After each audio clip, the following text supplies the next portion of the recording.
Prize Exchange at TSTC Culinary School. So today we're going to be here. I appreciate you guys coming today. Even got the Back Row Baptists way back in the back there. Yeah, okay, thanks for showing up. We're going to get this started today. Greg, you weren't needing, were you needing a computer? Were you needing a computer? Okay, I didn't hook it up, so okay.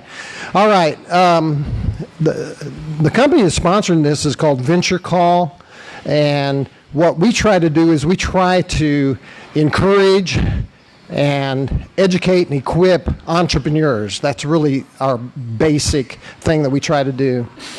And this is one of the ways that we do this. And so today we're bringing together what we call the recovery community and also the business community, and they all overlap. And I appreciate you guys coming and being able to hear some of the stories and things that are going to be spoken about today. And so hopefully there'll be times for questions and answers.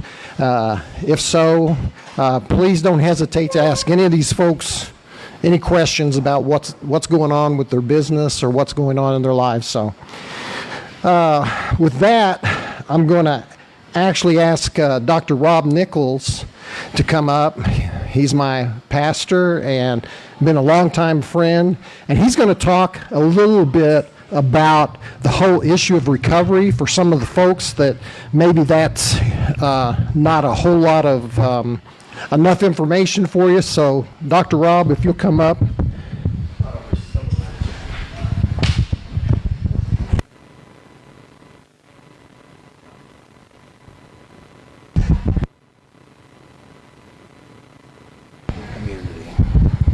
Awesome. 5 minutes? Speak closer to the microphone. 5 minutes? 5 minutes. I'm a preacher by trade, so 5 minutes is asking for a miracle. But in the recovery community, we don't believe in miracles. We rely on miracles. Amen. So what is recovery? Recovery is coming to a spiritual awakening when you've had a lifelong problem with a compulsion or an addiction, and that is recovery. And when you have a lifelong compulsion to addictive behavior, you have a whole different set of relationships in your life. My stepbrother came here 5 years ago to recover from a pill addiction, and he'll tell you that the most successful relationship up until that point that he'd ever had was with his parole officer. So you have a whole different set of obstacles when you're coming from a recovery community. Most of those obstacles are inflicted by your addiction, and so when people are starting over, they're often starting over from subterranean levels, not the ground up. We have a tendency to burrow when we're in our addiction, so the ground is not near low enough for most of us. It's not until you get into deep archaeology that we start to realize we might have a problem. But in conclusion, that's the most beautiful words a preacher ever said. In conclusion, that's one. In conclusion, I think it's important to understand when we're talking about recovery community, what we're talking about is people. And what I've found in my life is that sometimes socially appropriate people, societal people, can be sicker than people in recovery because they didn't have the chemicals to do the crazy stuff they did. They just did it. And so when you're talking about people in recovery, it's important to understand you're talking about people, just like everybody else you know. They have two things I'll tell you about people in recovery. They have the coolest stories you've ever heard in your life because they do things nobody else would do. Okay? So we don't have testimony night anymore because a guy told about how he woke up in a morgue one day, and that's an entirely different. It was the funniest thing I'd ever heard in my life. Church was over when he talked about waking up in the morgue in Florida, walking around looking for his clothes and running into the corner and giving that young man a heart attack. And the second thing is that people in recovery tend to be fiercely loyal if given a chance to be so. So, is that what you wanted?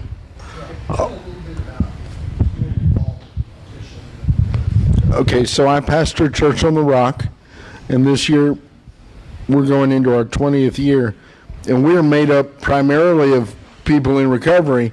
And we didn't start out that way. People ask me, how do you get into recovery ministry? And for me, it was I found a chronic relapser, and he stumbled into my church one day, and I did what I could for him, and then he brought his friends.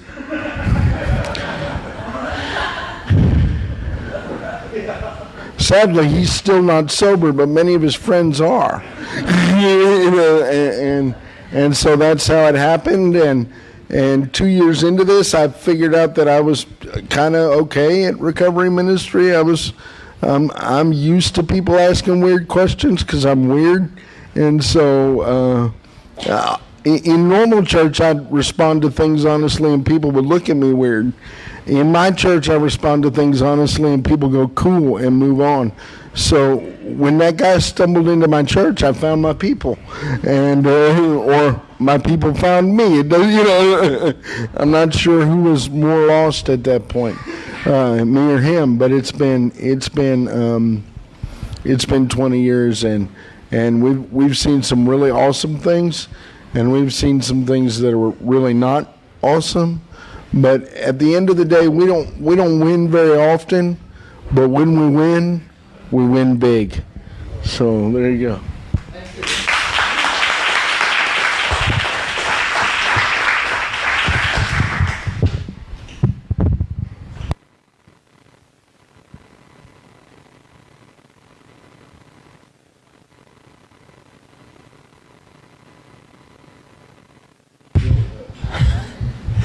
I just want to say a few words about, our theme. We call it On the Road of Recovery to Prosperity because the thing about recovery is that we're all in recovery in one way or another. All of us have made bad decisions. All of us have said things we shouldn't have said. All of us have regrets and so forth. And so there's always a recovery process that takes place in that. It's just that a lot of times the recovery community is known for its reliance on chemical addictions or something like that. But what we wanted to try to get across today is that there is a prosperity to be had and the people that are sitting here, they're going to be talking to you today, they'll definitely tell you, that they've had their ups and downs, and they'll probably be pretty candid with you about some of them have been and are currently in their own recovery, but they have built things and they've persevered, okay? So a lot of the message of the stories that you'll hear today really has to do with hope and the development of hope and how they went about doing such things, okay? The thing I do want to get across in terms of setting expectations about the issue of prosperity is that we are not necessarily talking about money, okay? Prosperity is a much bigger issue than just money.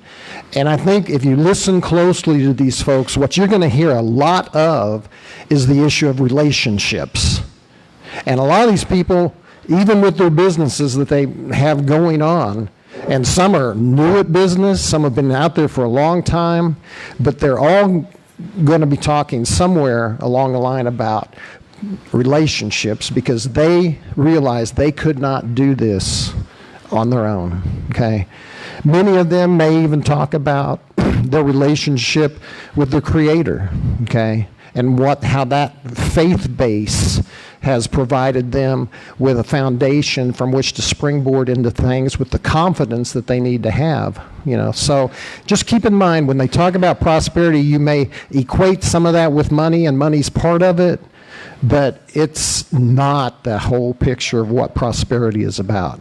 So with that, I'd like to ask our first guest speaker to come up, Mr. Rick Landers, and he's with Abilene Constructor and Tile. Thank you, brother. Thank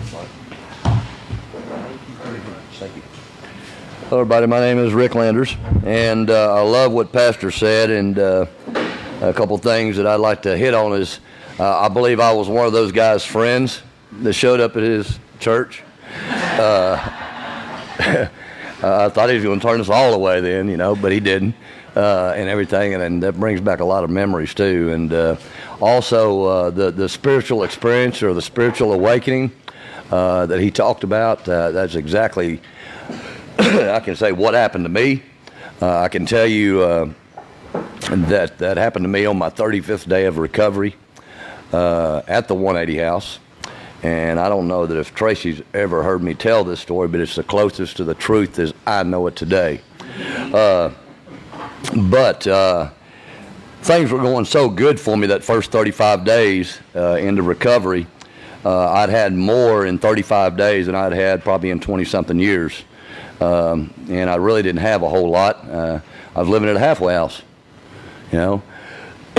But God seemed fit to give me a vehicle.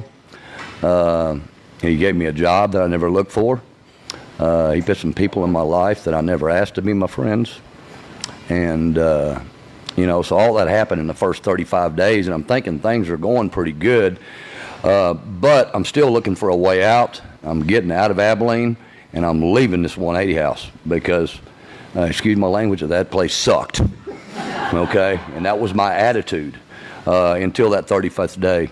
And what happened on that 35th day was I'd gotten home from work, and Richard said I had a letter, and I hadn't had a letter since I was a kid. I mean, literally hadn't had a letter. You know, where my family is, I don't know. Where I'm at, they don't know. That's what addiction did for me. It took me away from my family at a very young age, and I never looked back. And so as far as they were concerned or knew, I was probably dead. And as far as I knew, they might have been dead. I hadn't spoke or reached out to my family in 20-something years. But I got that letter, and what that letter was is it was a letter that I had written to the 180 house.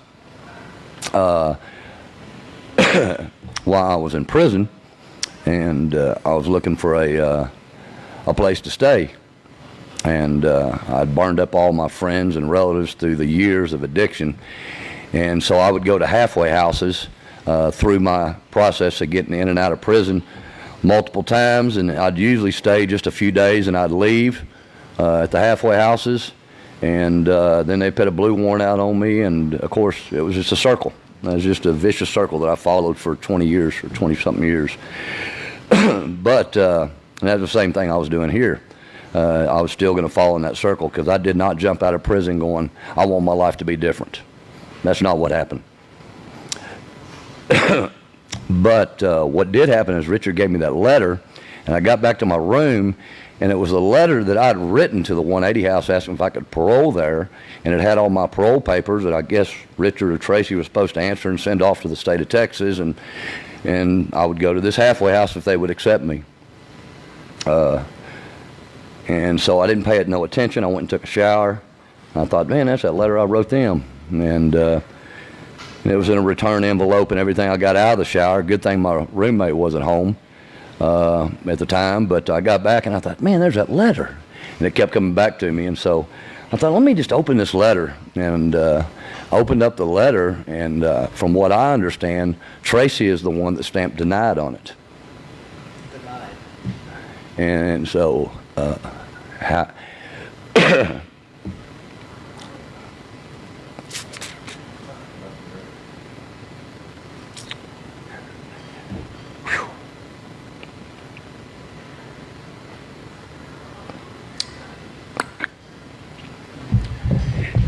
So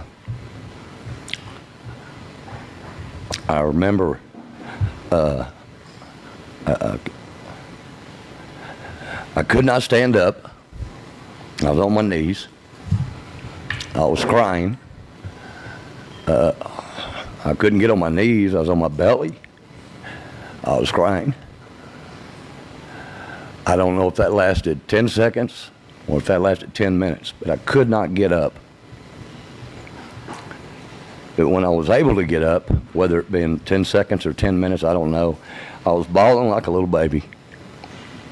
And I was able to get up, and I realized that all those things those people were saying to me, that first 35 days of getting the vehicle, getting the job, getting a driver's license, getting insurance, getting all those things that people said, man, God's really doing wonders in your life, was not coincidences. And that's what I was calling them. I was calling them coincidences. But when I was able to stand up, it hit me. And I remember standing up in my room, minding my own business, and threw my hands in the air, and I said, God, if you can do this much for me in 35 days, you can have it.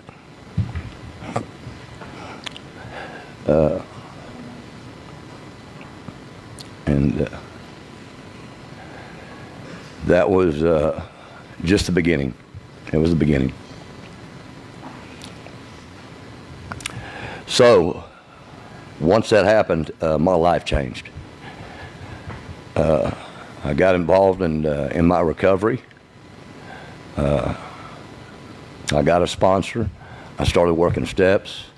I started learning some things about myself. I learned out a lot of stuff that I needed to change, a whole lot of stuff. And I've been blessed to have the same sponsor for 17 years. And so we started working on those things.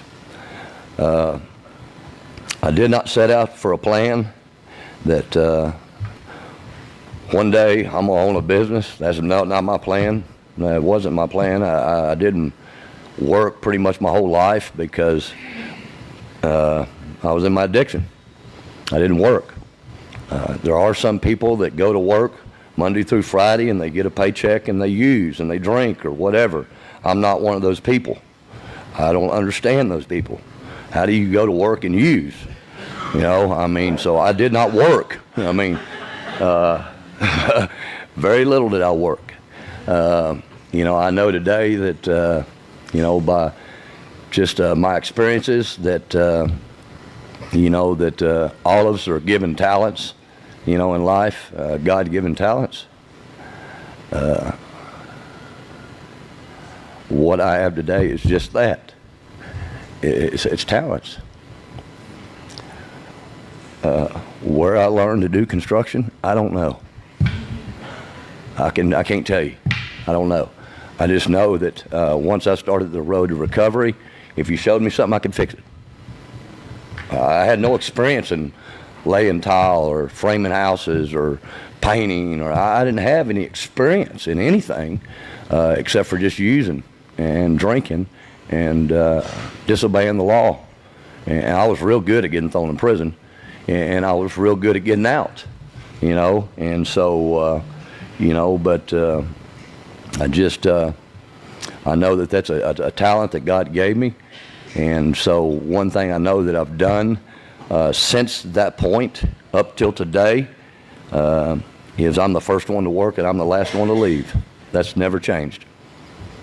It's never changed. I made $7 an hour when I was at the 180 house. I did not rely on somebody from the 180 house to give me a ride. I took the bus. The bus came at 6:05. I had to be at work at 8. Or it'd come closer to 7 and I could get to work close to 8. Or I could be sitting on that person's front doorstep at 6:45. And I worked with a guy in construction. And most of the houses we did were, he flipped houses and worked on houses. And so I'd go sit on the front porch at 6:45. And if they wasn't there, I'd start to work. He didn't start paying me till 8 o'clock. But I worked. 6:45, I start to work. And I didn't ask him to pay me. That was my choice. I did that. They would leave at a certain time. Sometimes I'd stay after and work. I didn't ask him to pay me. He said work time stopped at 4. That's what time work time stopped. I wanted to work. And so that's what I did. I was the first one to work and I was the last one to leave. Today, I do run a pretty successful business.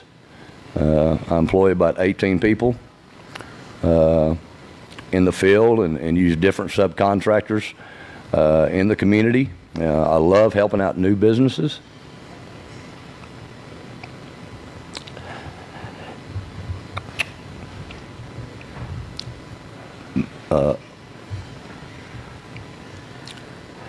that's what people did for me inside the rooms.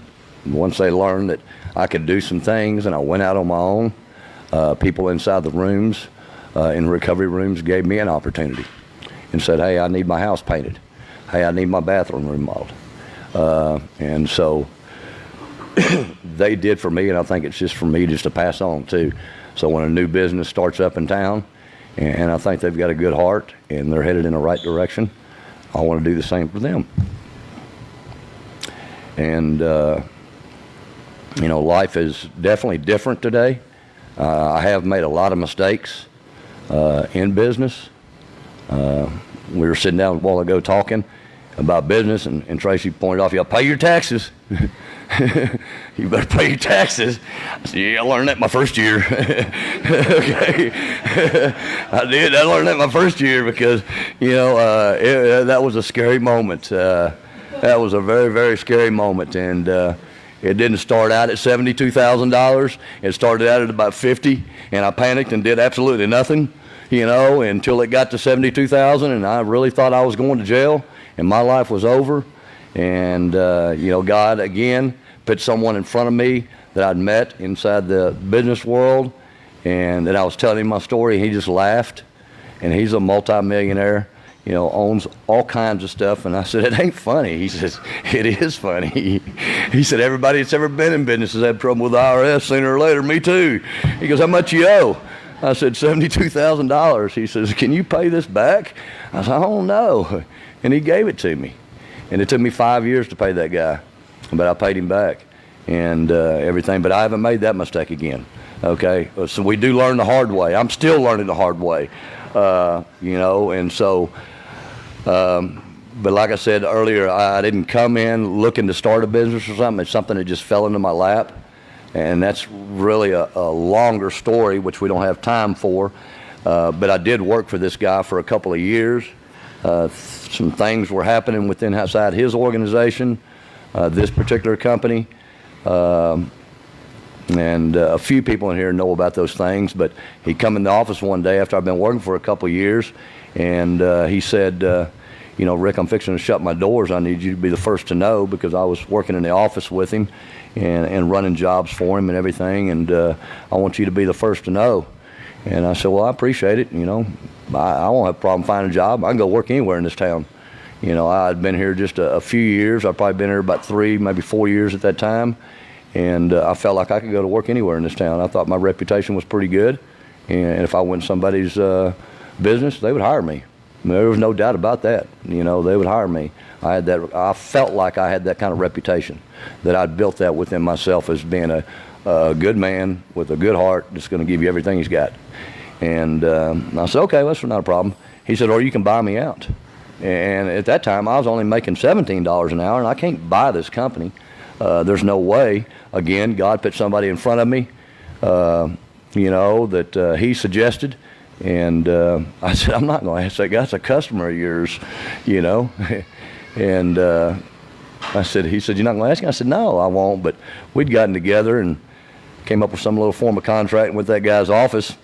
And he told the guy what I wanted, and it was a chunk of change. And the guy said, Rick, are you going to be able to pay me back? And I said, I don't know. I've never done nothing like this in my life. I never have.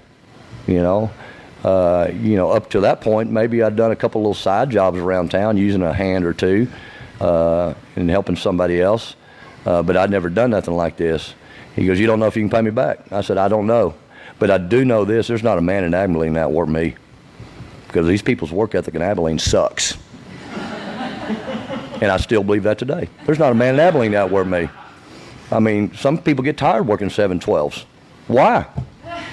How come you get tired? I don't get tired. You know, I get tired once or twice a year. God has blessed me with ADD. I have an abundance of energy, okay? And I just do not get tired. You know, it only happens once or twice a year, but when it does happen, I need a little time off, recoup. I'm good to go for another 6 or 8 months. Most guys, you work 7/12s, and they need a couple days off. I mean, just a bunch of sissies to me, you know? And it's just, that's just the way that I am. And that's what I told him. And he says, you know, I believe that. And he picked the phone up and he says, Rick, go down there and pick up 2 cashier checks. And he goes, we'll talk about this later. And I said, okay. And the guy that helped me out with my taxes, that's the same guy. He gave me that chunk and gave me the $72,000, and I paid both of them back within 5 years. You know, and you know, today life is very, very good. It's very different. We still have problems, and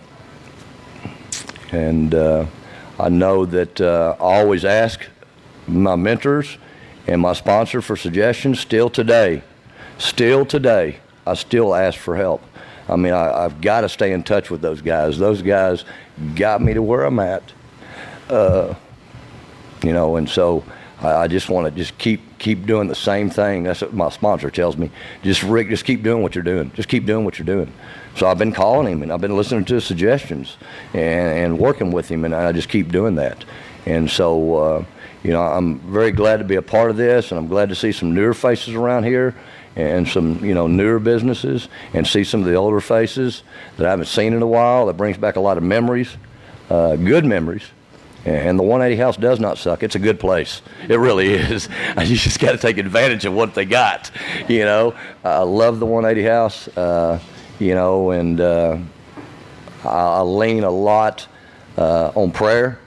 Some people say in recovery they've done nothing perfect, but not drink or use. I think I've done two things perfect since that 35 days, is I haven't drank, I haven't used, and I've never missed a prayer in the morning. Never. That does not happen. I've done that perfectly, you know, and so that's kind of the way I start my day right there, is with prayer and just ask God to direct me, and He always does. You know, He leads me down some weird roads sometimes, but anybody that knows me knows that I think God is weird. He's been weird for me for 17 years. He's still weird, you know. He just does things, and I don't know why. You know, He just does things, and but I love what I do. I do not have a problem getting up in the morning, going to work. I love talking to people. I love the community of Abilene. They have helped me and my family so much. And, you know, I love this city. That's all I have.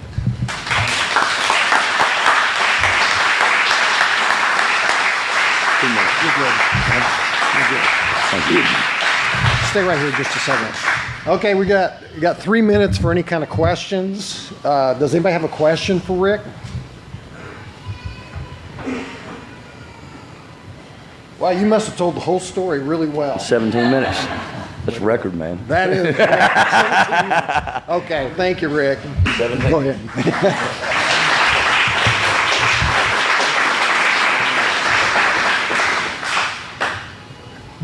All right. Next one up, we're going to ask Chris Kaufman to come on up. And Chris owns Metro High Rail Crane and Magnet. If you don't know what that is, he's about to tell you. So come on up, Chris.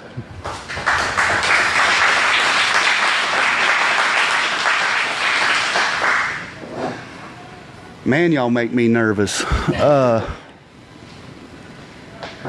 Yeah, I'm Chris, and yes, I am a recovering addict.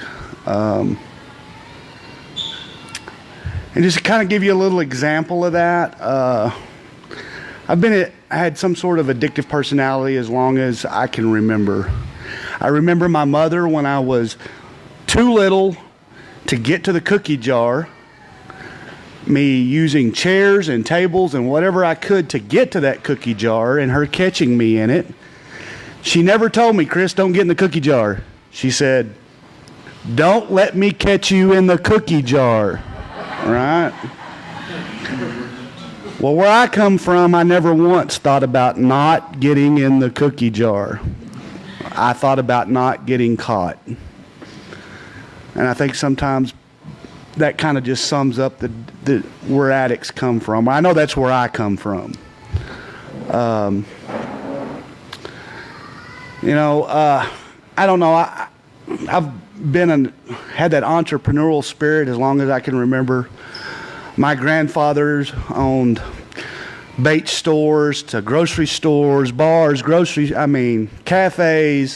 And I grew up in that environment of we don't work for other people.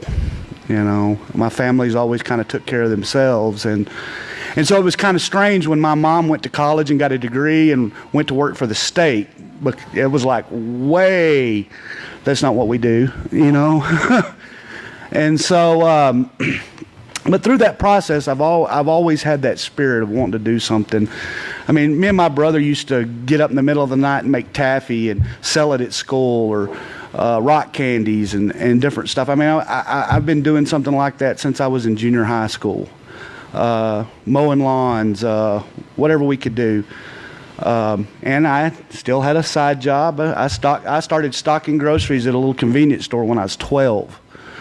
You know, people look at me like I'm crazy when I tell them I bought my first car when I was 14 and it paid for my first house by the time I was 19. And you're an addict? Yes. Now, when I tell you that, it wasn't a lot. It was a first house, it was a trailer house, but it was mine. And so I've always had that ambition, that willingness to do something. Anybody that knows me, I click with Rick as well as anybody because I'm the same way. I work every day. I work 12, 14 hours a day, every day. And when other people don't do that, I don't necessarily understand it. You know, Richard tells me all the time, you need to take a break, buddy. You need to take a break. You need to take a break. I don't even know how to do that. You know, I don't know. When I got to Abilene, I came here and went through a treatment center. I figured out real quick that I probably ought to stay here. I realized that there was a recovery community here, and those were my people. I've been looking for them all of my life, and I found them right here in Abilene. And somebody talked about going to the 180. That was this is where you are to go. Some of my friends from the treatment center said, we're going over there. So I followed them over there. And, I've learned a lot of valuable lessons about how much I really don't like people, about how to get along with people. And I learned a lot of that in communal living. Oh, it was tough. But that's where I started my first business in recovery. Wasn't much, just a little paint and drywall company with another recovering addict that didn't know how to pay his child support, and he went to jail. Before long, I rolled in another partner that was in recovery, and he decided to go out and use and steal from the company, and it bankrupted me.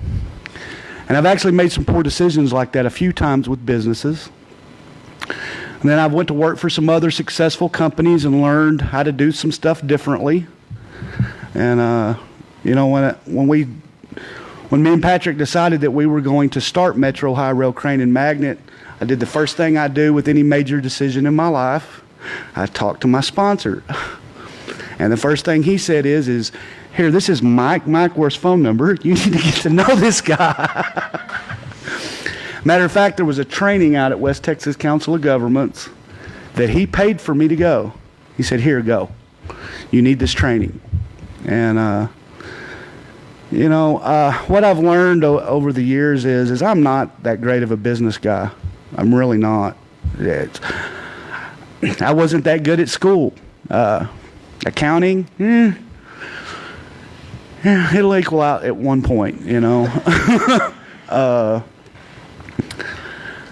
That's just not who I am. And it's been some of the hardest decisions in recovery that I've had to make is saying, hey, look, this is not my skill set. That's your skill set. Why don't you do that? Because I come from a place where I think I should be able to solve every problem. And I don't really know where that originated from, but that's where I come from. I should be able to solve every problem that's going on in my life. And what recovery has taught me is that I can't. Is that I need suggestions from other people, It really does my heart good to be here today and to be part of a successful company that's doing well. And like Mike said, if you don't know what Metro High Rail Crane and Magnet is most of you probably don't even know what a high rail is. But if you've ever seen a pickup truck go down the railroad tracks, that is a high rail. And I do those federal inspections. And then I do OSHA inspections on their cranes and other equipment. And I keep that equipment maintained and up and running for them. You know, this, to me, it's still amazing. It still amazes me every day that I get to do this. You know, so, some people, oh, you're lucky you get to be your own boss. I said, yeah, but you don't know my boss. My boss is a dick. And that is, I mean, that's the only way I know how to put it, because I am. I'm harder on myself than anybody else can be. And one of my guys called me the other day. They were in Fort Hancock working, which is forever out there by El Paso. And they forgot to put one nut on a lock pin. I said, well, when are you going back to put it on? Well, I'm not. I'm going to mail it to him. No, you're not. You're going to drive your butt right back out there and put that nut on that lock pin. And he was like, well, so-and-so will put it on for me. No, that's not what we do. Today, I know my integrity is everything. You know, I've worked hard to build trust with my family, who, when I went to treatment, wouldn't even answer the phone. And that went on for years. It took me 12 years to rebuild relationships with my brother. You know, I don't know. It's a hard thing for me. Because that's what addiction does. It separates you from the people you love the most, care about. And recovery has a way of bringing it back together. If you listen, I've seen thousands of people fail at trying to maintain some sense of recovery, so even just simple sobriety. Recovery for me today is more than just abstinence. It is truly about trying to become that person God intended me to be from the beginning. You know, and you know, I don't really have much else to say, but there is a few thank yous I'd like to put out there.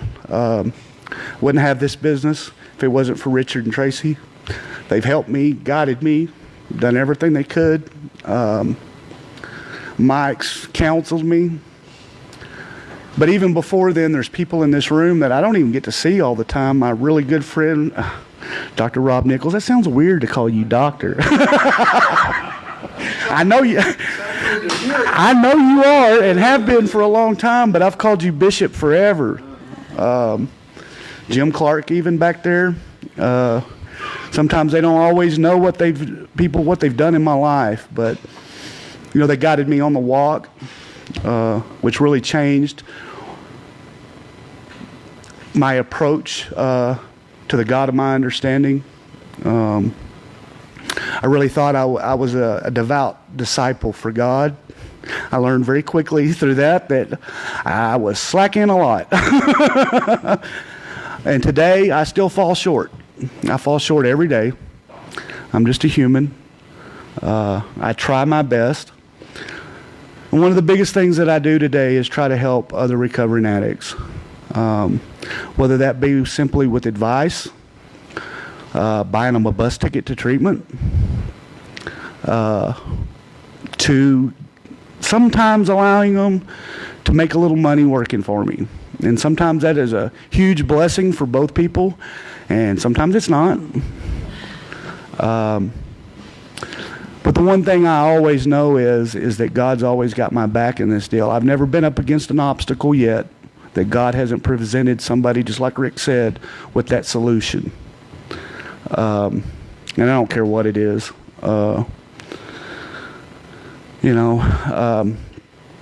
We're trying to expand right now. Some of y'all probably know that. We'd started another company several months back called Earl Clayton Holdings. We're slowly trying to get it ramped up to do vacation housing and stuff like that. I've actually found an RV park I'm trying to buy. I'm hoping to know in the next, maybe today, maybe tomorrow, about that. And we're hoping to start moving in that direction. And what I know is if that's what God has in store for me, it will find its way.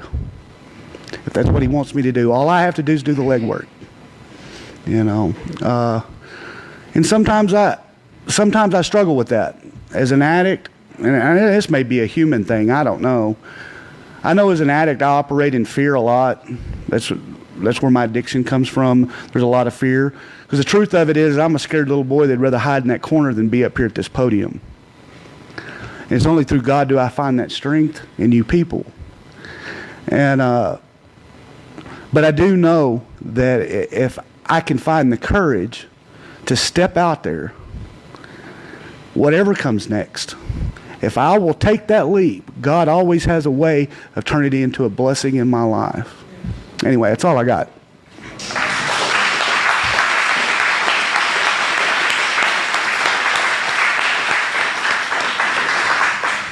All right, very good. How we doing time, Pam? We're doing good? Okay, good. Now I'm going to ask Mr. Greg Ayers to come up. He's the managing partner of Nisi's Barber and Cosmetology Schools.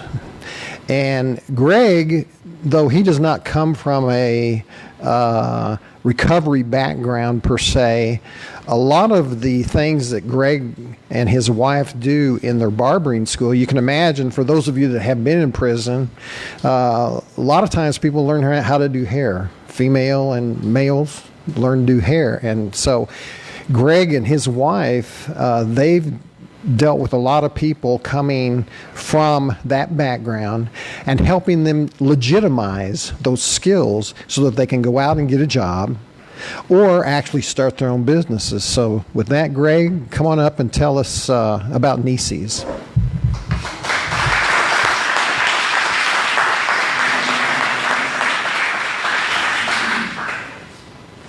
Thank you, Mike. You're a solid person. I like you.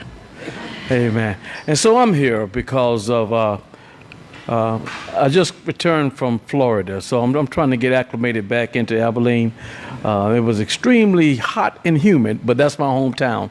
And so I'm a Floridian at heart, but I had a swim team reunion I had to go to. I was pretty good. But anyway, I like people. I love people. And this is why I put my heart into people. And a lot of the students that come, I've heard some stories that made me just stand still and had to meditate on it once and come back to them to come up with some type of a word of hope to them. And what I found out is that you have to have the mindset of constancy of purpose. And so one person came to me and said, well, Mr. Greg is what they called me. They said, Mr. Greg, I've never had any discipline in my life. I said, well, you were disciplined when you was using or whatever it is that you were doing. And they said, I had not thought about that. And so now what I do is I'm working toward life skills, teaching them, that this may sound weird, but teaching them how to obey, teaching them how to respect themselves. You know, when you go to this grocery store, a canned good may say $1.99. They're not going to change the value of that canned good because you ask them to change it. And that's the same thing with a human. You must assign a value to yourself and then live up to the value of who you are as a person. And I tell people there's 4 parts to a human being. Who we are spiritually, that's block number 1. That's where every human should start. And then who we are socially, that's who we associate with. And then who we are contractually in keeping our words and things. And then who we are desirably. Now, when you start trying to go in opposite direction, it takes 2 people to change their mind to come back and start over again. And so we find ourselves with a lot of conflict. Now, let me say this, and this is what a constant thing that I tell them, is that you can't change a challenge, but you can change a problem. In other words, I was born in January 1961, and my father had a boy, and he had 3 girls, and he said he was going to have another boy if it killed him. Greg came. Well, I was born in January. In March, he left. He died. And so now, everyone has always, this is how I get into this entrepreneur thing. They have told me how great a man he was, being an electrician. He even had a nightclub. My mom had 5 brothers. They was musicians and they were singers.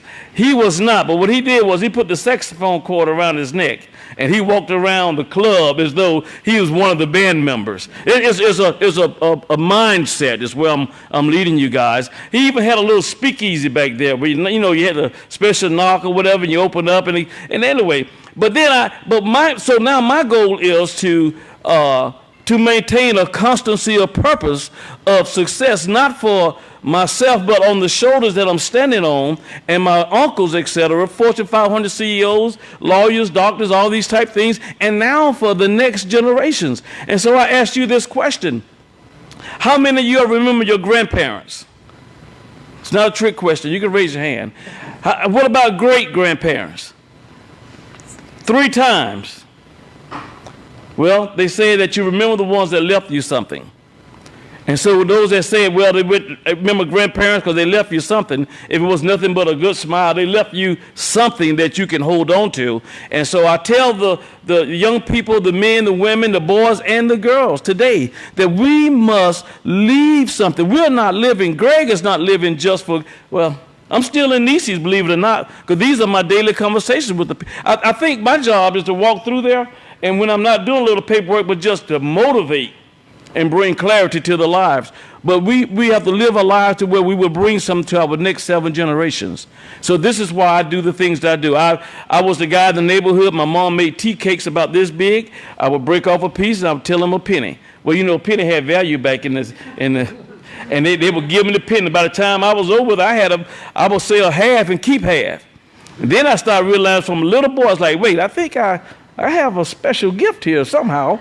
And then we had a lot of pine trees. So when all the pine straw fell, one lady said, will you please rake my pine leaves? I said, yes, ma'am. I'm a little boy, 8, 9, 10. I raked the leaves, but then 3 blocks over, they didn't have pine trees. And I would go over there with my wagon with bags of straw, and they would pay me to put the same straw I got paid to pick up over their flowers. And I would walk home, I says, man, I am somebody. As a little boy. And then from that, I went on to selling timber because I had to figure, I was a military man. I did 26 years active duty and 11 years federal. And so I had to figure out, now this is my goal I heard y'all talk about money briefly, and I do the same thing with everyone. Mr. Meredith, he looked like Slim Pickens. I lived beside him. I bought land from him, and he would always give me, every day he gave me a lesson. He says, don't look like you have, because then people won't ask you for it. And then he always had a plaid shirt on. And I told my wife, I said, I'm going to buy Mr. Meredith some plaid shirts. Until I saw on the back of his line, he had about 12 or 15, and they were all the same color. And I said, well, and then we continue to go on. But I've always had great mentors. So all I'm doing is just sharing what was poured into me. And what was poured into me was a loving heart and a kind, in other words, when people know the intent of your heart, they will come to you and they will talk to you. And so if I can't pick up from you that you have the intentions of your heart are good, then I'm going to watch you from a distance. Kind of like the little old man that taught me how to buy cows. See, I was sitting there in the sun, he was sitting in the back corner, and then I saw this little figure sitting up there, but he was watching me to see if I was affable, if I was approachable. And finally he said, hey, I worked in the delivery stable. And I'm sweating hard. I said, delivery stable? Now he says, yeah, they had horses when he was in. But anyway, he started telling me things. And so I'm saying to you that you say you're recovering, and we all are recovering from something. But listen, you can change a what? Y'all didn't follow me earlier. But you can't change but what you can do with a challenge is change your attitude toward the challenge so that you meet the challenge with all of your faculties intact and you're ready for the task. Well, maybe you will and maybe you won't overcome the challenge, but guess what will happen while you're dealing with that challenge? You will learn something about yourself that you didn't know before. And so now the light will shine a little brighter. And then not only that, when things start wiggling and moving, and someone from a distance will see, and they will come and give you the right word at the right time that will enable you to be able to stand strong and move forward. You know, when we opened, my wife opened her, I'm just hitting on some things. We done a lot of things. But when she had a salon, she would sit in the chair and spin around. She didn't have any clients. But she was open on time, and she closed on time.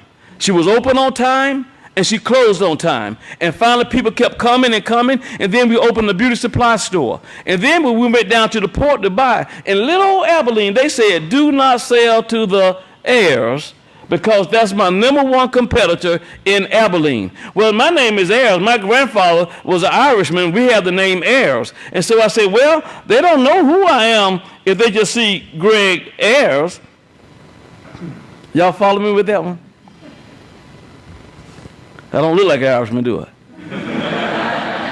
On paper, I was. And then they started selling to me. Then when they saw the volume of what we were spending from them, guess what they did? We drove to the port. We stand there, and I said, Greg and Joyce Ayers, nieces. And they looked, and they said, whoa. And he said, I apologize, because we was told not to sell to you all. We wasn't Asian. And so he said, but you know what? You guys have sold such a large volume that I think we're going to, and then we continue to do so.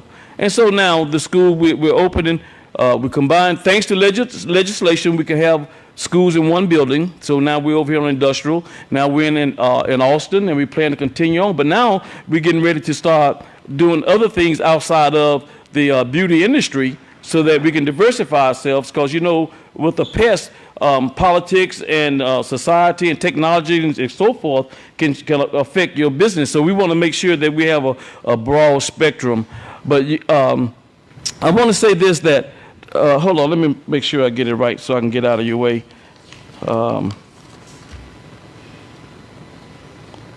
I live my life to make my family proud. Even if it caused me pain.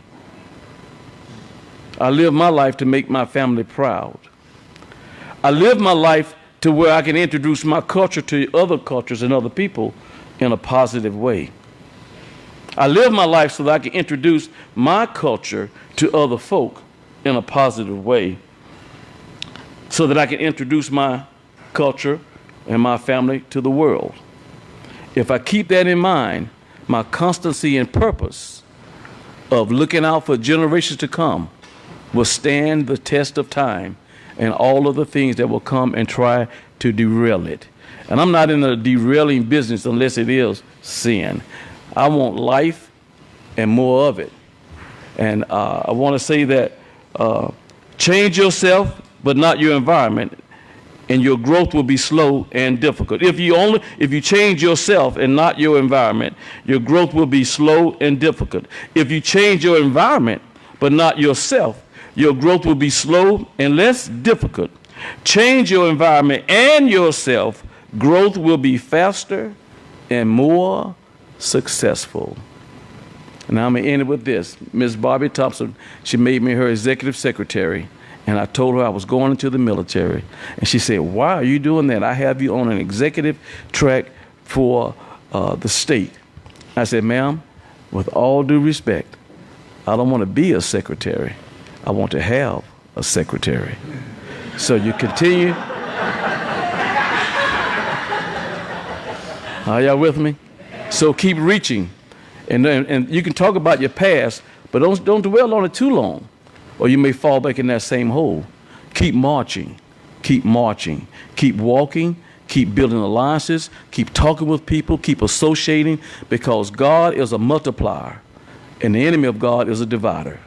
And if I'm in a room of folk and they always talking about division too long, what I do is I ease out, because I don't want that to be a part of my mindset. I want to keep my mindset positive, and I will keep walking forward. Any questions?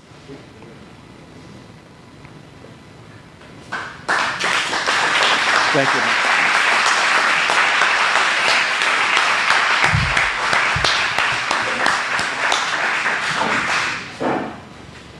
Okay, we're approaching about the halfway mark here, and this is always generally a good time to give announcements because nobody's left yet.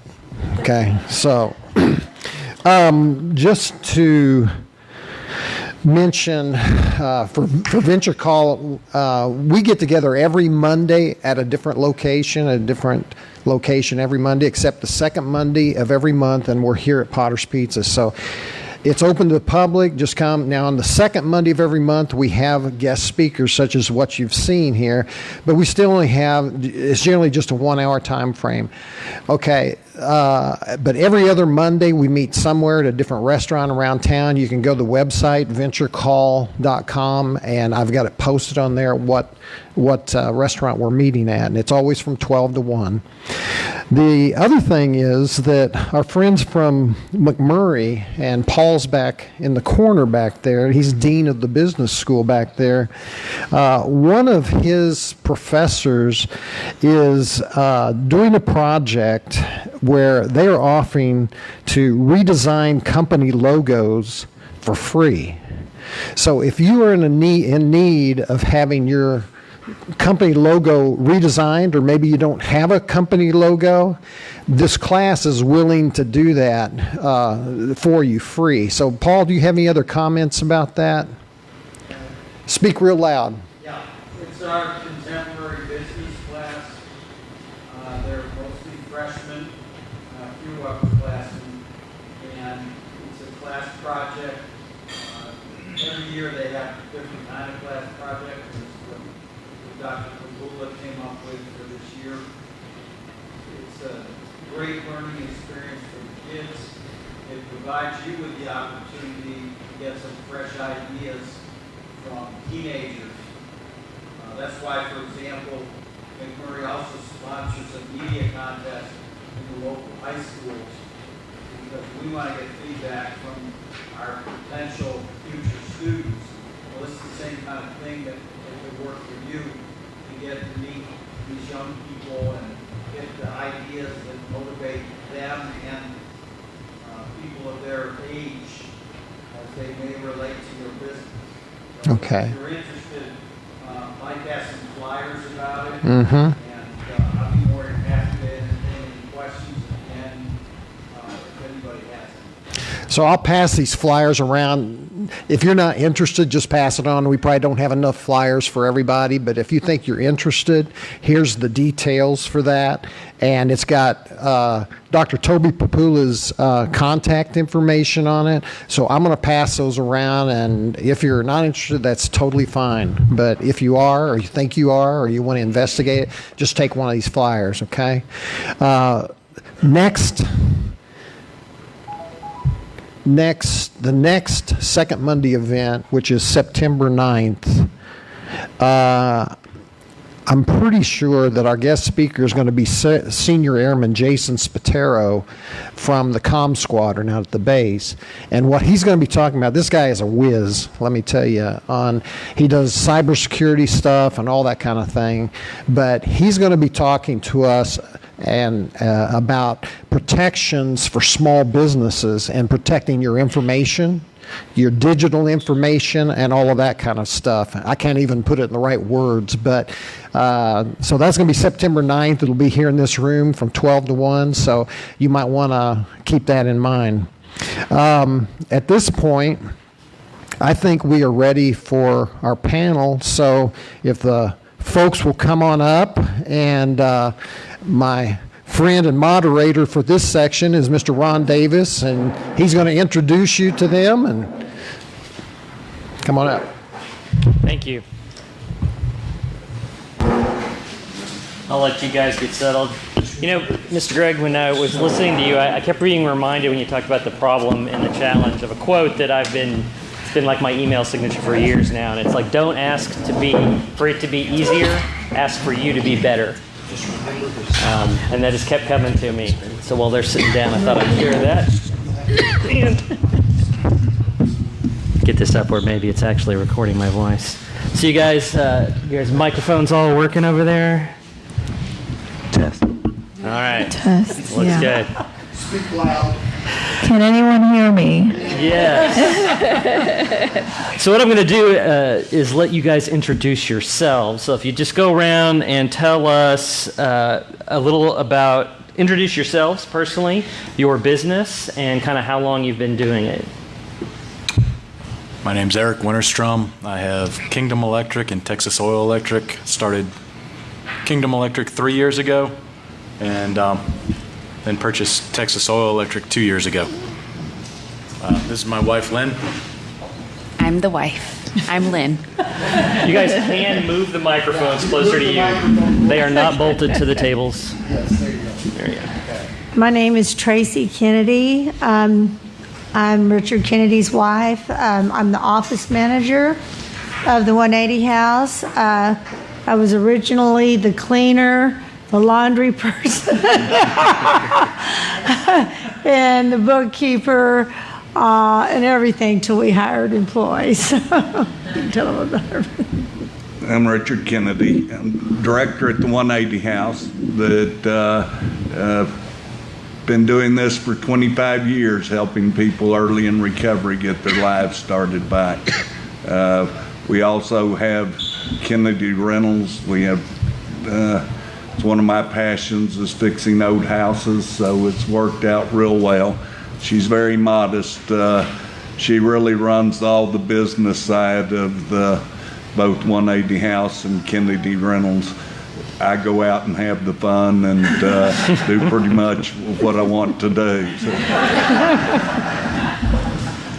I'm Ruben Martinez. This is my wife, Anna Martinez, and we are owners of Jumps and Tents for Events. And we've been doing this we owned the business since October of last year. Yeah. And anything else to say? And we've been doing business together for about 5 years since we got married. Our anniversary is in October, so. Well, congratulations. Yeah. All right, so amazingly, I have right in my notes we have 35 minutes, but everybody else finished early. I don't think I've ever been in a program where the people ahead of me finished early. So we have a little more time to answer some questions. And we've had, some people talk about the recovery side, and now something that Mike really wanted us to do is talk about it from the business employer side. All members of this panel have employed people in recovery and have learned from that experience, and so we're going to try and learn a little bit from them. What I did want to start with was asking you guys why you employ and work with people in recovery, and was that something you did intentionally, or was it something that just kind of organically happened as you were hiring? We intentionally hire people in recovery. I feel as though we all fall short in many ways, and lots of times people who are in recovery don't get that chance. Mm-hmm. And the Lord has given me plenty of chances, so I feel as though it's our duty to do the same. That I think it's come as a byproduct of our business and all. It helps sometimes to know one if you are one. So, and I agree wholeheartedly. What I wrote down about this is, number one, they tend to be very hard workers. You've heard this from a couple of presenters. Pastor Rob touched on the point that they tend to be very loyal. And those are aspects. I try to, when I get ready for people to go out looking for jobs, I remind them, people tell me they're looking for three things: work hard, be there every day, and don't steal from your employer.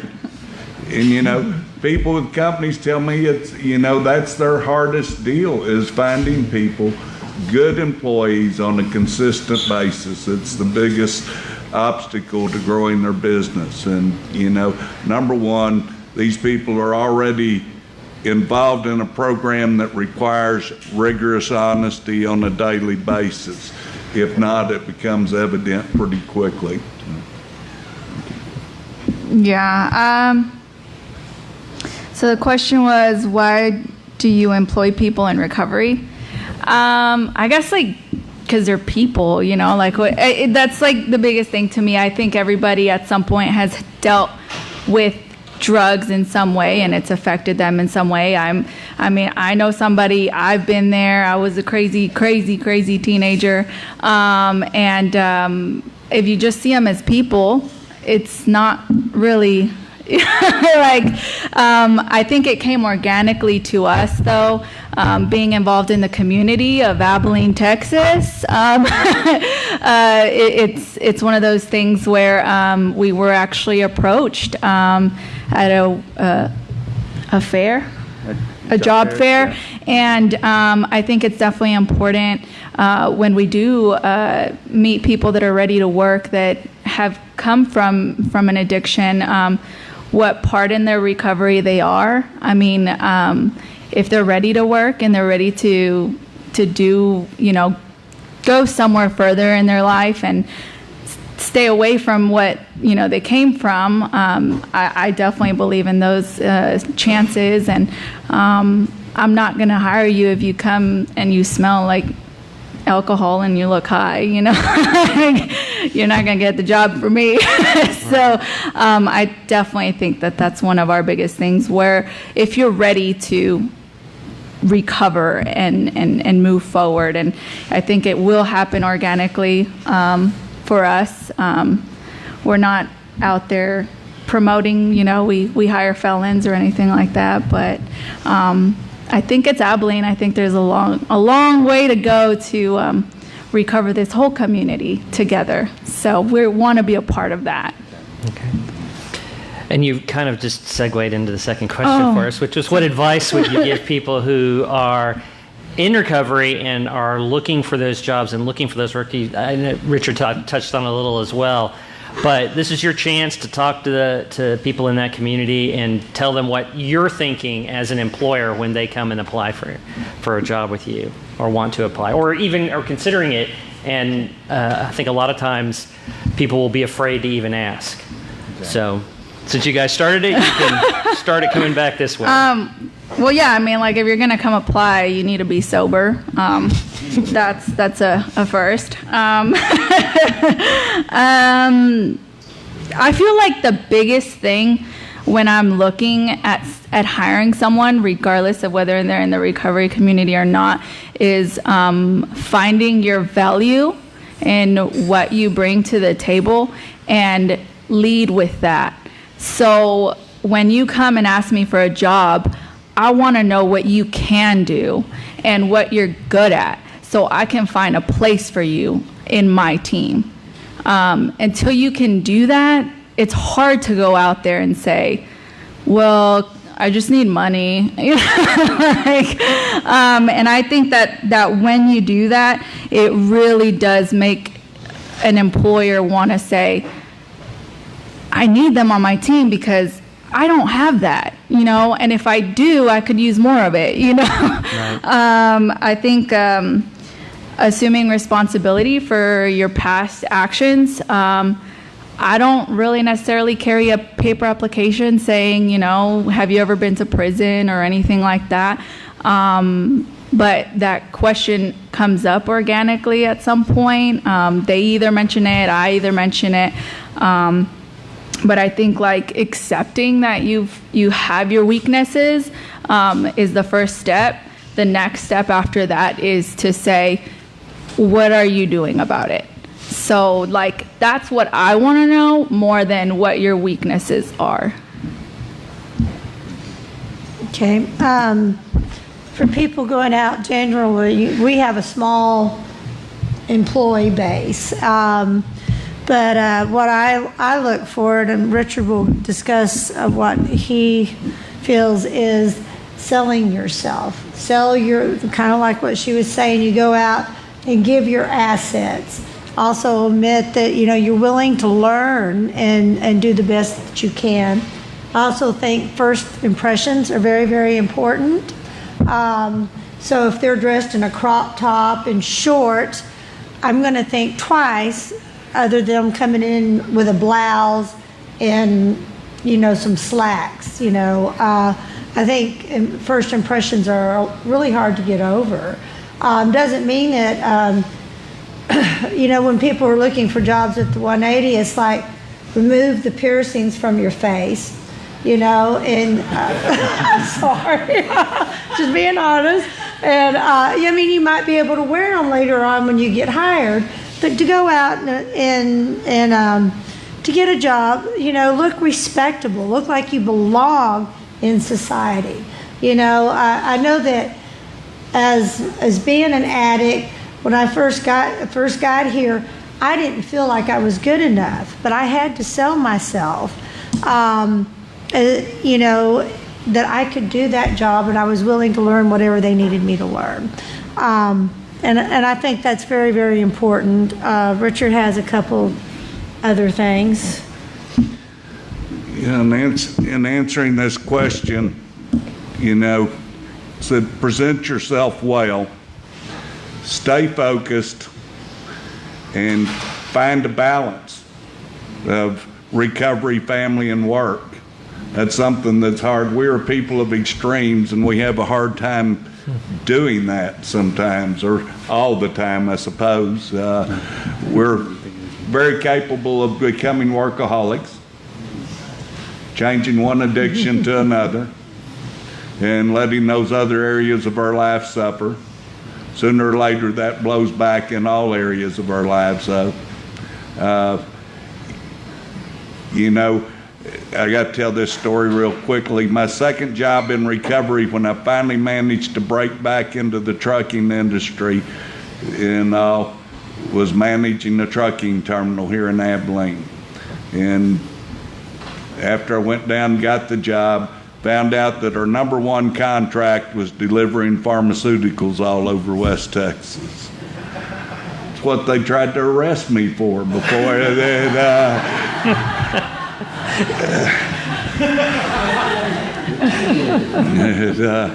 But I didn't day one tell them I'm a recovering addict, and I didn't tell them that the other 7 guys I put to work for me were all in recovery. But in 7 years of doing that, we never had a missing drug. We got where we were supposed to go and got there on time and did a very good job for that company. So it taught me that we can accomplish anything that we want and need to accomplish. But, I heard somebody say earlier, I believe Mr. Eric, about putting some of our past behind us and letting go of those things. Society is willing to forget where you've been if you're willing to forget where you've been. And the set of principles that work for us out on the streets and work for us inside institutions, if we keep applying them outside, they only put us back in those institutions. Thank you. I don't have that sheet. I'd like to reread the question. The question was, what advice would you give someone looking who's in the recovery community? Okay. When they're looking for a position with you guys? The biggest advice I could give is just, like everyone else has said, show up looking the part. I mean, if you're coming to apply for us, it's more than likely as an electrical apprentice or an electrician. And, you need work boots, you need jeans. Don't go showing up in shorts and flip-flops, because chances are I'm not going to hire you. It's just... in general, just look the part. I feel as though everybody here's pretty much touched on. And so what do you look, is there anything that you do during the process that... Well, when I hire someone, I give them a test. It's a written test, and everybody gets the same test. So there's lots of times where there's electricians coming out of recovery, and based on that test is how I judge their electrical knowledge. I base things more on what their knowledge is than where they were in their personal lives. We can all get over the things we've done. I need people who can do that job that I'm hiring them for. So we do ask, what their criminal background is, just so, depending on what their background is, we don't necessarily put them in people's houses. I've got a division that does more industrial work, and I'll set people in an industrial application.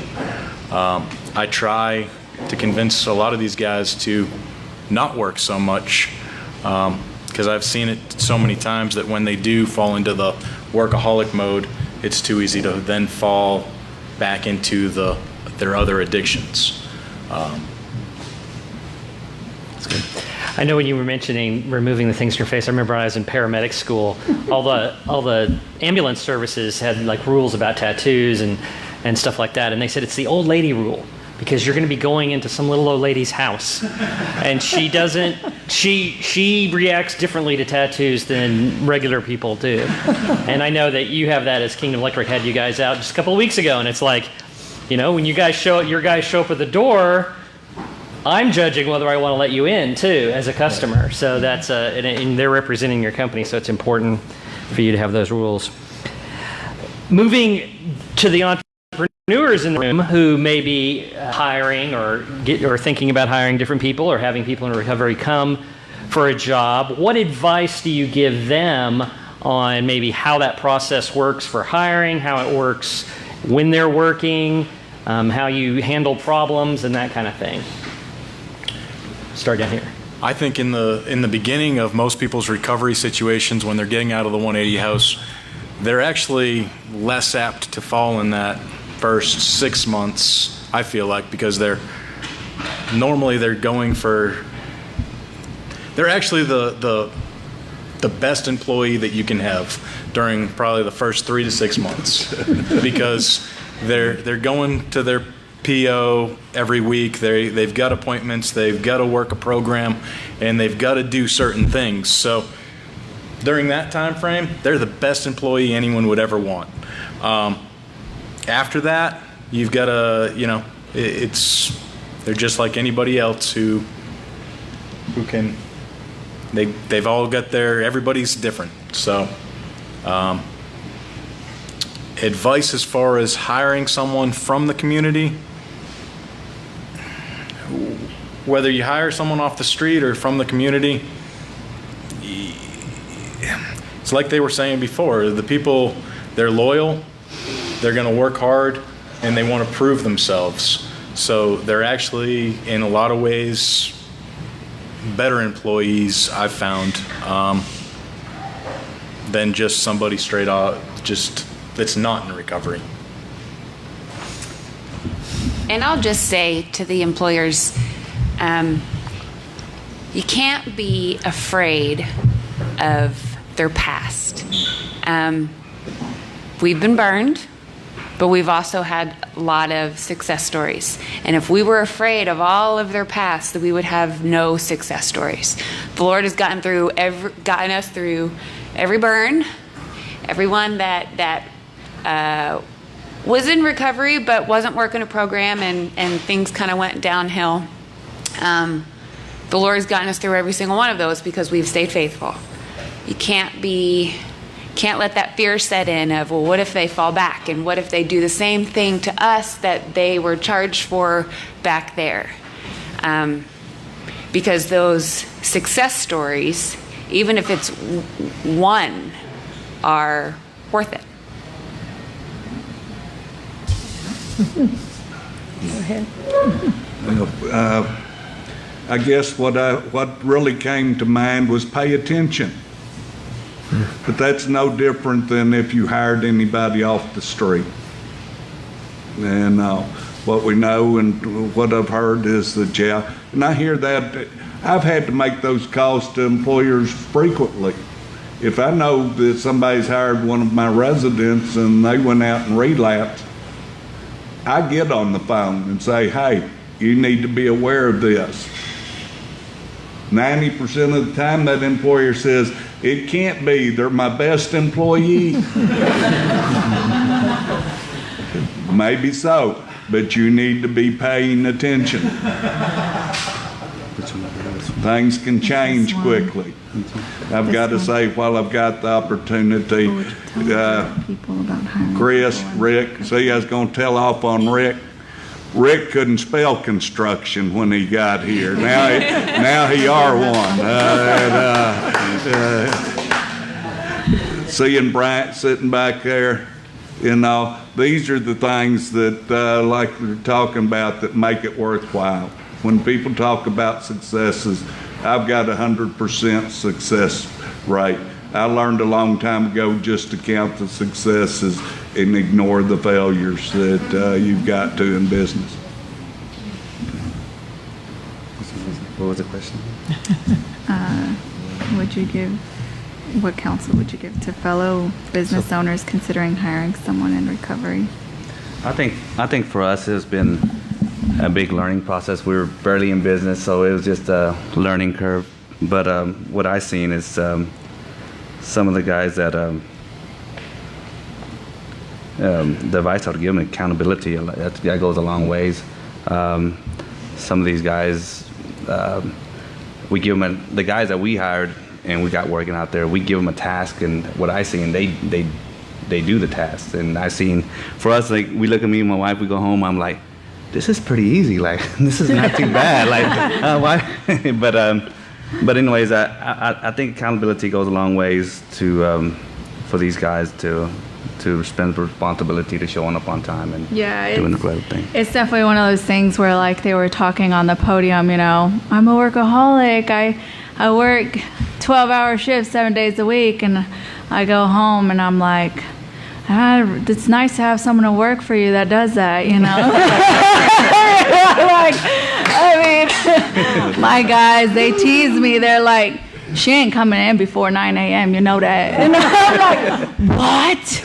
No, I have kids. Like, I got to get them to get ready. That's like 2 hours. So I think that's definitely one of those things that I see them as people, like they're going to make mistakes. So those of you who have hired, will hire, anybody that has ever had a past, trust and believe that they're going to mess up.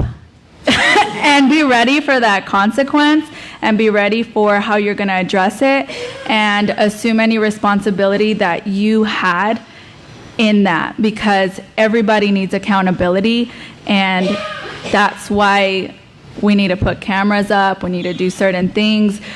You can't just leave money laying around, like he said. Like, I'm not going to just send someone that I know has a certain record to be around kids or whatever the situation calls. Sometimes there is success stories out of that, and I'm surprised that no drugs ever got taken anywhere. So, but I definitely believe that God does do miracles, and we see it every day. And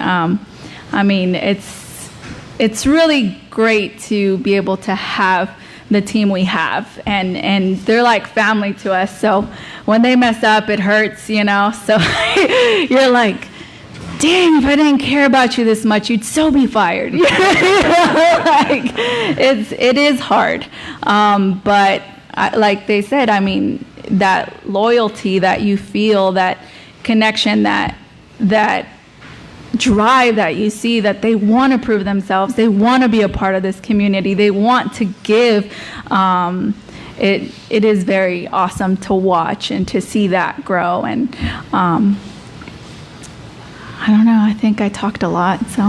That's all right. I also want to add real quick, more than a job, more than a paycheck, I feel like sometimes that people in the recovery community need someone to speak life into them. A lot of times they don't have that support system, and I have to brag on my husband for a minute, because he pulls out the life in these guys, and you have to be prepared for when they're not feeling so good about themselves, to see their work decline. And as they start that downward spiral, in come all of these old habits that they used to use to cope with these downward spiral feelings, until someone can come in, a daddy voice, and say, no, this is not who you are. We're going this way. Come on, let's go.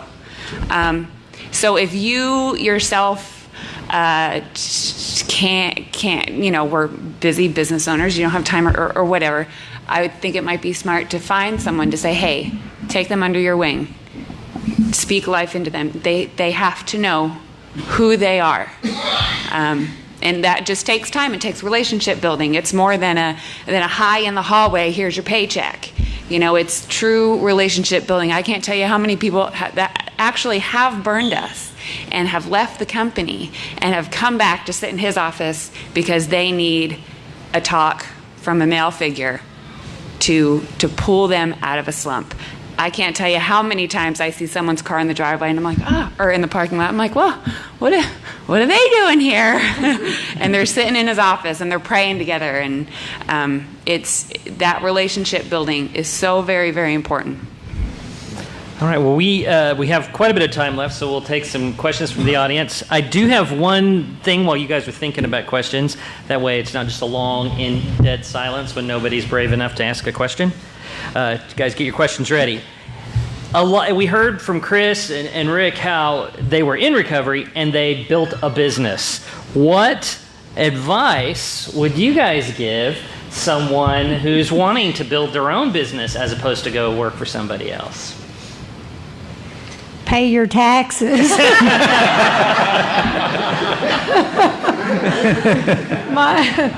I was lucky to have had some accounting, and I'd gone to school for some accounting, associate's degree, and so I knew how to work on computers and everything. But starting a business, you really have to put everything you've got back into it for the first 3 to 5 years.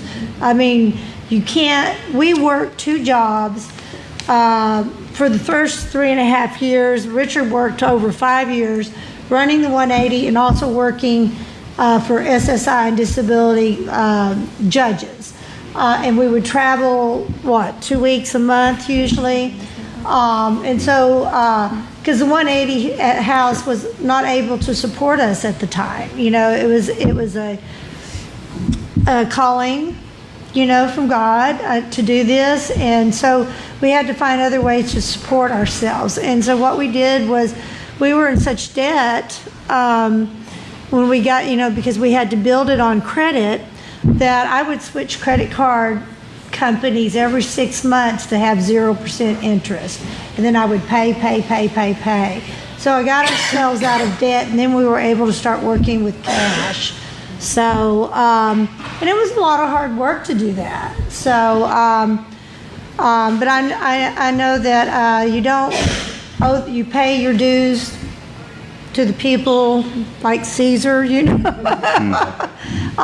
they will come in and take your business. And so you will lose everything you own, including your home. But mainly, we just reinvested into our businesses, especially into our rental businesses.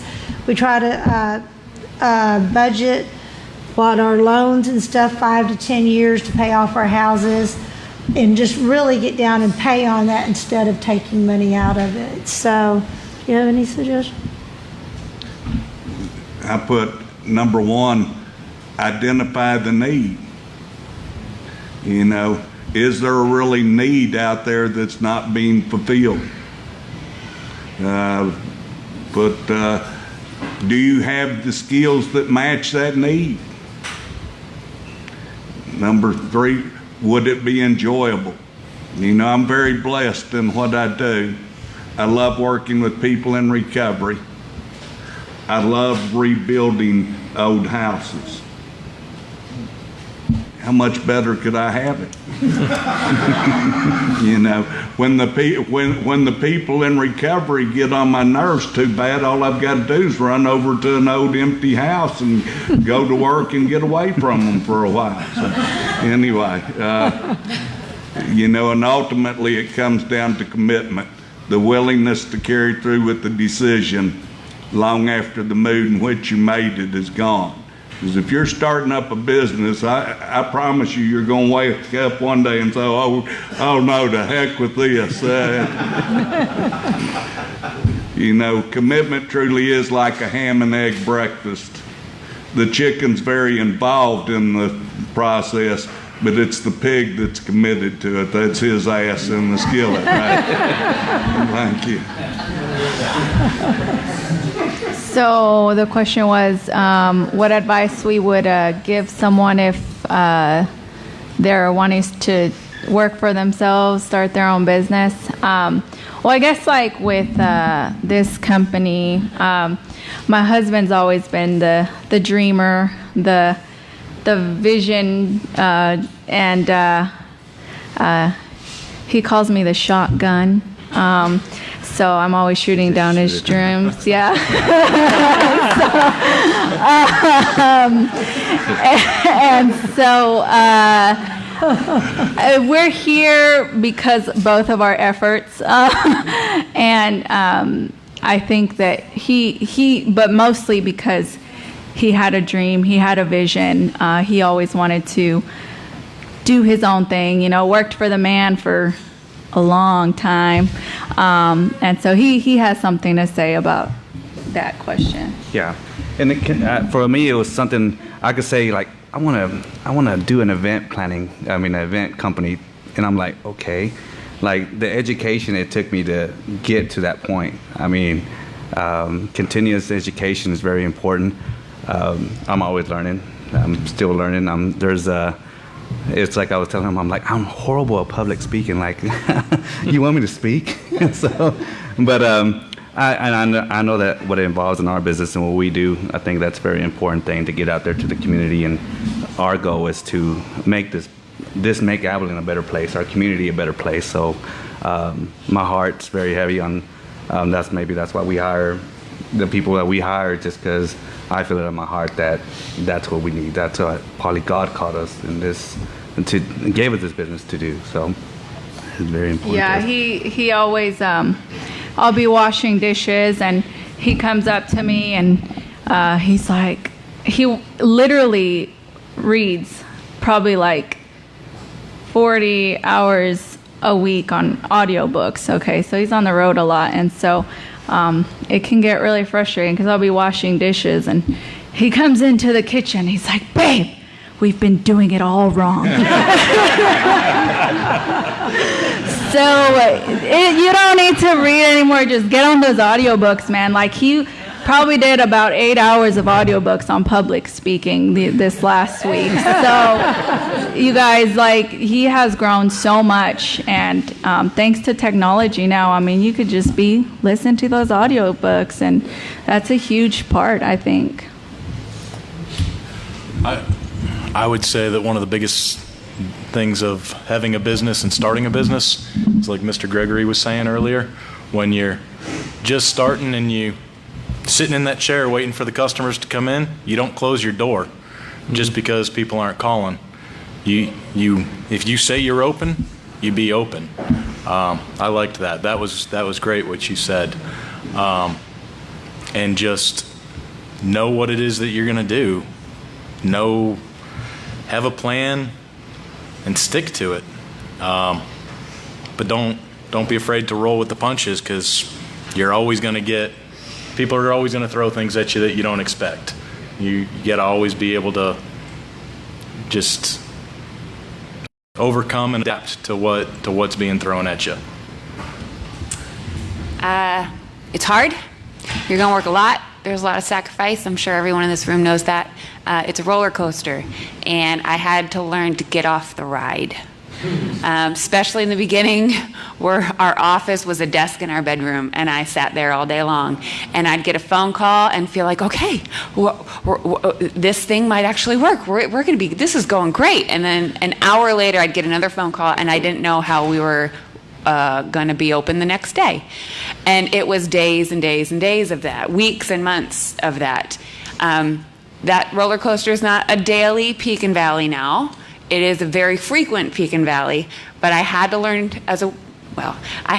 to control my emotions and to get off the ride, because that's just the part of business. You're going to go up, you're going to go down, but every time you're going to go down, there's going to be another up. So I just encourage you with that. All right, so who has a question?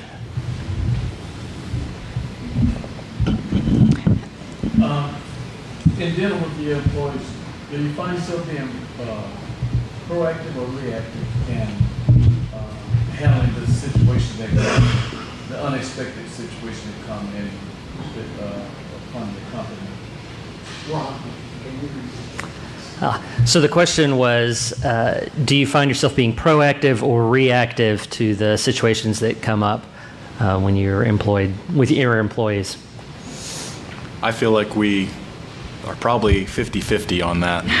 Yeah. I mean, sometimes we're proactive and we can see things coming, and other times it hits you like a ton of bricks. So. Yeah.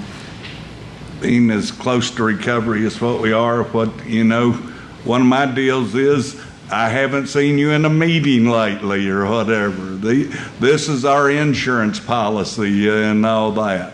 We know as long as people are plugged in, if they're going to see Dr. Rob on Sundays and Wednesdays, if they're doing the things they need to do to keep their spirituality maintained and the rest of their life maintained, then, we're not near as likely to have those problems.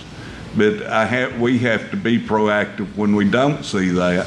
But, the main thing is to learn not to run away from it. If a problem does happen, you have to react to it. It's not going to fix itself, and it's not going to get better if we don't take actions, Yeah, I handle everything with blunt honesty.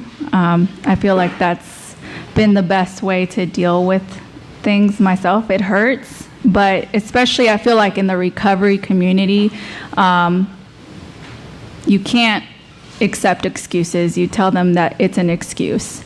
And if that's what it is, then that's what it is. I can be reactive if, it hasn't been a good day or what kind of thing happened. I mean, we have thousands of dollars in these equipments, and they're like, well, I just broke it, and I'm like, what? So I'm gonna react, so I might say something like, that's coming out of your paycheck, but I'm not gonna do that. I have to really think about it, and I have to be like, okay, no decisions for the next hour for me. I'm gonna step back and let my husband take over. Seriously though. So yeah. Chris? I was just curious about this. Do you think when you give people a chance that it actually puts you on a different footing with them than with just somebody that comes in with the needed skills and not the baggage? So the question was, do you feel like, I have to get this right, do you feel like when you give someone a chance, does that change the dynamic as opposed to someone you're just giving a job to because they have the skills? I feel like there's been several guys who have felt like, I just had one recently. He was here from North Carolina, and he was at the 180 house, and he's like, I'm gonna stay forever. I said, man, if your family's back there, you can't not go back if that's what you're called to do. All I did was give you a job, and you worked for me. I appreciate everything you've done, but there's lots of times where they feel like they almost an over amount of, I can't leave now. Well, and I had to explain to him, no man, you're good. You can. This was just a job, and I love you, but don't feel as though you owe me something because I gave you a job. I don't know if that really answers your question. Yeah, but can you repeat the question? I'm not going to try again because I obviously didn't do it. What was it, Chris?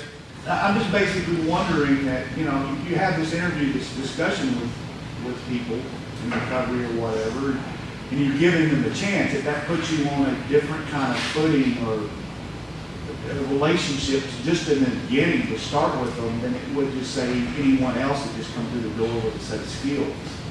No, we've hired both. We've hired people that have really good skills and that we know of, no background. I do run background checks. I don't find anything. There could be, but I expect the exact same thing from them as I do from the other people.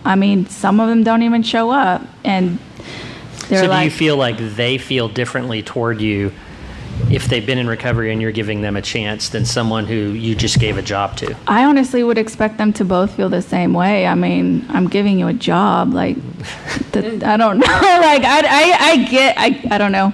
I would think that the expectations are the same.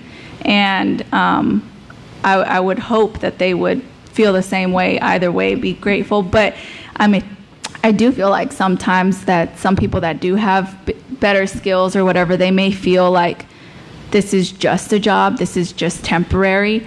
And my husband, I think he's big on like, you do what you feel is best for your life, and I'm going to help you wherever that is. And each person is different, and each person has different situation. I mean, one of our guys, he wants to leave to the military, and like, okay, and then one of our other guys, or two of our other guys, they see themselves growing with the company and being managers, and we're like, we'll support that as well. While you're here, we're going to help you whichever way we can. Whether you, I expect both of you to have skills. That's why I got you hired. So I hope that answered your question. Maybe. So the loyalty is high because it came to you, and rather than just leave, it came to you and said, "This is what we're thinking about transitioning to." So that's an indicator that the loyalty is high because you did give them that second chance. I think Eric touched on it real well earlier on. He talked about that 6-month period when, that gratitude is forefront or whatever, just for somebody to give me a chance. But I think that has to be renewed. We're a group of people who overall have a better forgetter than we do a rememberer, is the truth about it. And it always reminds me of the guy. They said, "How long have you been working here?" And he said, "Ever since they threatened to fire me." Yeah,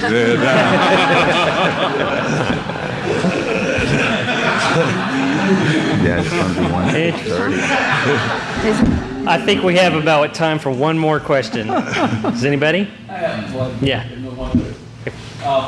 As couples in business, how do you balance the power struggle at home? Ron, reiterate. That could be difficult. So as couples in business, how do you balance the power struggles at home? She's El Presidente. I said, she's El Presidente. I just leave it at that.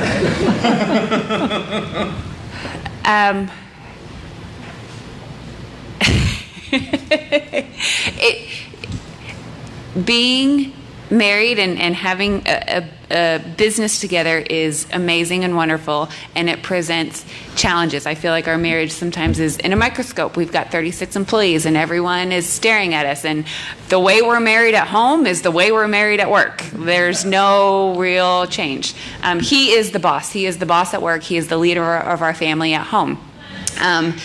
Where we come into problems is my role in the business is the finances, and his role in the business is to spend the money. So I'm like, no, you can't do that. He's like, well, we're gonna, so we got to figure it out. But it took a while for us to learn how to really communicate in those roles, so we both can complete the job that we need to complete. It takes a little bit, but we're getting there.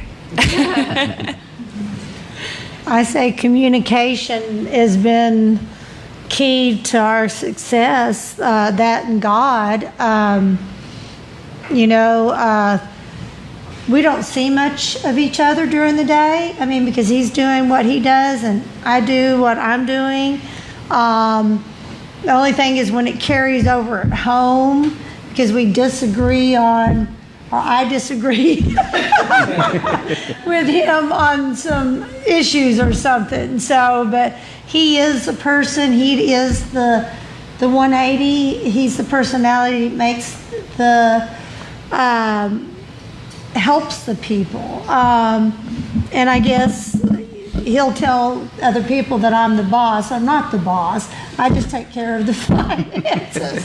So, I don't know.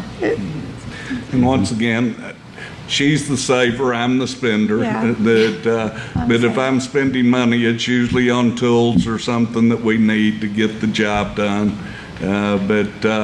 Yeah, it's helped. At first, she's got a very nice separate administrative office that's out of the mix, and she resented that for a long time.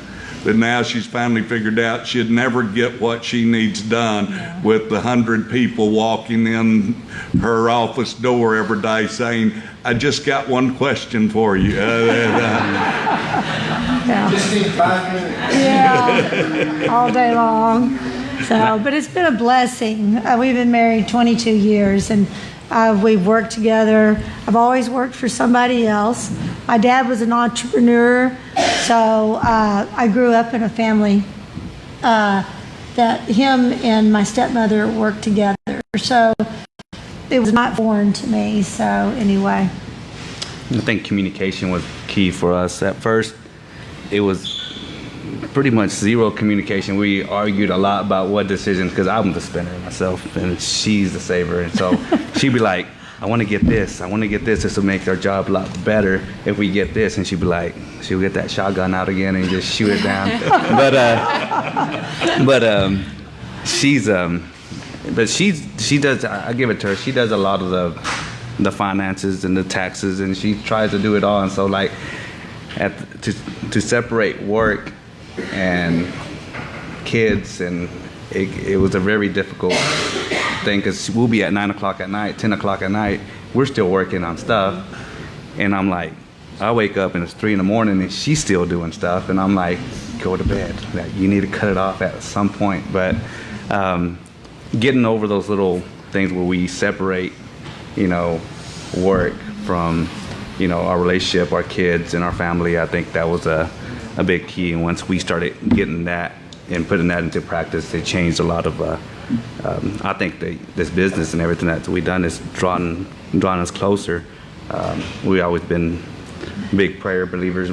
We pray, and we pray about everything. Every event that we do, we say a prayer, and we say, like, may, God bless us and this event go great. And so we, I think that's, what, you got anything else? Yeah, I used to not embrace the fact that we're polar opposites. So now I do. I mean, I'm literally the saver. He's the spender.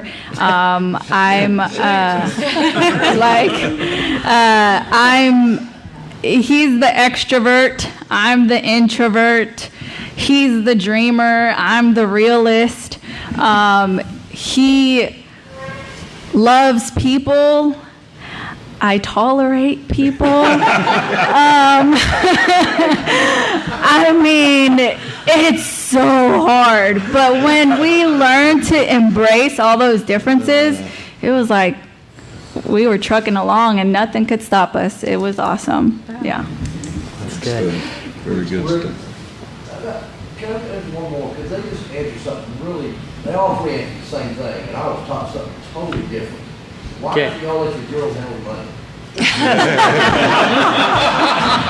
And I think I'm going to take the better part of Alex and turn me to money. What was his question? Why do you let girls handle money? I would like to answer that. I would like to answer that. Because if not, we wouldn't have money. I was taught to our female friends, so we throw the responsibility on them. That is our responsibility as men. Well, Delegation. they'll be more than happy to answer those questions offline, but I want to respect everybody's time and get us out of here. So let me give them a round. Let's all give them a round of applause. And Mike.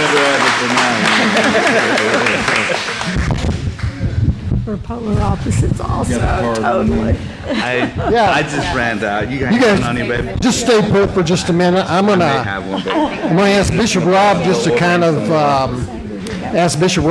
summarize briefly some of the things that he heard today, and then we'll get out here. And thank you so much for being here today. And like I said, we meet every Monday for lunch for an hour, but we'll be here the second Monday of the month at Potter's Pizza. So Bishop Rob, can you kind of close us out and kind of summarize what you've heard? Sure. Business is risky. Hiring people in recovery is risky. Business is rewarding. Hiring people in recovery can be rewarding. People are people. All right. That's it? Yeah, that's it.